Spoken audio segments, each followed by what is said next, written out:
বোতাম টিপলেই আলো জ্বলবে। তেল লাগে না, গ্যাস লাগে না, নির্ঝঞ্ঝাট নিরুপদ্রব ব্যবস্থা।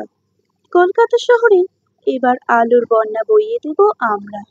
নামমাত্র খরচে রাতকে দিন করে দেবার আয়োজন হয়েছে।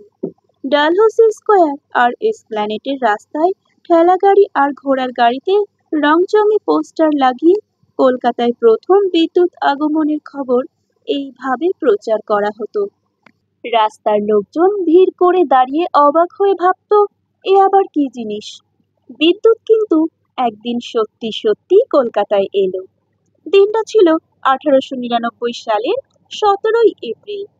তার আগে 1898 সালের 6ই ডিসেম্বর স্টেটসম্যান পত্রিকায় যে খবর বের হলো তা এই রকম। ইলেকট্রিক সাপ্লাই কর্পোরেশনকে কলকাতা শহরের বিদ্যুতের আলো চালু করার দায়িত্ব দেওয়া হয়েছে। এদের এজেন্ট হলো মেসার্স অ্যান্ড কোম্পানি। বিদ্যুতের আলোর জন্য কর্পোরেশন 1 লক্ষ স্টার্লিং পাউন্ড ব্যয় করবে। ল্যাম্পের জন্য মেইন বসানো হয়েছে। ল্যাম্পের সংখ্যা 2 লক্ষ পর্যন্ত বাড়ানো হতে পারে। আপার ও Lower Circular Road, Strand Road ও চিতপুর অঞ্চলে আলোর ব্যবস্থা করা হবে।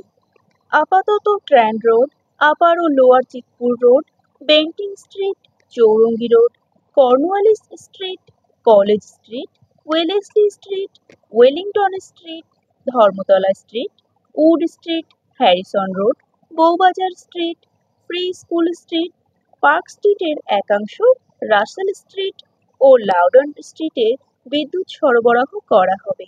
সমস্ত দিন রাত্রি বিদ্যুৎ সরবরাহ অব্যাহত থাকবে। পাখা চালাবার পক্ষে এই বিদ্যুৎ অত্যন্ত কার্যকর হবে। এতে পাখার কুলির বেতন অপেক্ষাও খরচ কম। মূল কেন্দ্রটি ইমামবাগ লেনে। সেই কেন্দ্রে 500 অশ্বশক্তি বিশিষ্ট 3টি বয়লার আছে।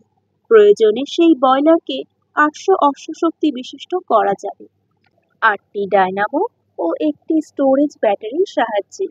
এখানকার বিদ্যুতের মূল্য লন্ডন শহরের বিদ্যুতের মূল্যের সমান হবে। বিদ্যুৎ কেন্দ্রের চিমনিটি কলকাতার মধ্যে সর্বোচ্চ জল সরবরাহ কেন্দ্রের চিমনি অপেক্ষা 40 ফুট বেশি উঁচু। জানুয়ারির মধ্যে কাজ সম্পূর্ণ হবে, কিন্তু তার আগেই company Bengal club, bank of Bengal এবং বেশ কিছু সংখ্যক ব্যক্তির বসত বাড়িতে বিদ্যুৎ সরবরাহ করেছেন। স্টেটসম্যান পত্রিকার খবরে উল্লেখিত বেশ কিছু সংখ্যক ব্যক্তির মধ্যে একজন ছিলেন জোড়াসাঁকো ঠাকুর পরিবারের গগনেন্দ্রনাথ ঠাকুর। গগনেন্দ্রনাথের মেয়ে পূর্ণিমা দেবী লিখেছেন, যখন কলকাতায় ইলেকট্রিক আসে তখন শহরের বড় লোকেরা বাড়িতে ইলেকট্রিক নিতে ভয় পান। লোকে ভাবত বাড়ি ছেদা করে আনতে হবে, তারপর হয়তো শক লাগতে পারে, থাক নিয়ে কাজ নেই। বাবাই প্রথম বাড়িতে ইলেকট্রিক আনলেন, তাই দেখে সকলের সাহস হয়। বোধহয় ইলেকট্রিক সাপ্লাই কোম্পানির বিজ্ঞাপনে কাজ হয়েছিল বলে বাবাকে টাকা দিতে হয়নি। নতুন জিনিসের প্রতি বাবার ভীষণ ঝোঁক ছিল। 1895 সালে বিদ্যুৎ সরবরাহ আইন পাশ হবার পর 1897 সালের 7ই জানুয়ারি তাড়াহুড়ো করে গঠন করা হয় the Indian electronic company limited. কোম্পানির মূলধন সংগ্রহের জন্য বাজারে 1 লক্ষ পাউন্ডের কাগজ ছাড়া হলে একদিনেই তা বিক্রি হয়ে যায়। কোম্পানির প্রথম 1000 কিলোওয়াট বিদ্যুৎ উৎপাদন কেন্দ্র স্থাপন করা হয় 5 নম্বর ইমামবাগ লেনে, যার এখনকার নাম প্রিন্সেপ স্ট্রিট।